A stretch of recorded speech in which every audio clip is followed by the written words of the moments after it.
Hello everyone, my name is Adina and today we're answering a question I got some time ago about water propagation. So, can you propagate multiple plants in the same jar, in the same container? If you're a beginner and trying to propagate, there are a few things you might want to know first. If we're considering multiple plants, multiple cuttings from the same plant, you can propagate it in the same jar without a problem. Just make sure you're changing the water at least once a week, and the jar you're using is big enough for all the cuttings. Now, if we're discussing multiple cuttings but from different plants, different specimens, it could be okay to use the same jar, but let me tell you why I wouldn't do it.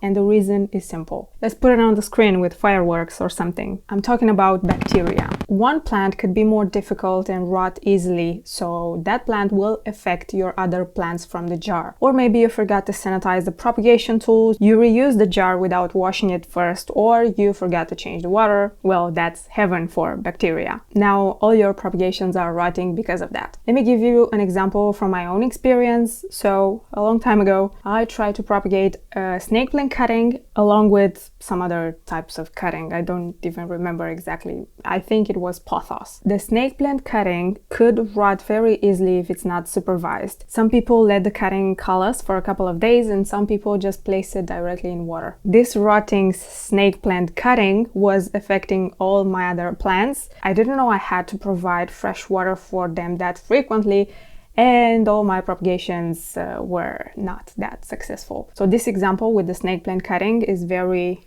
relatable.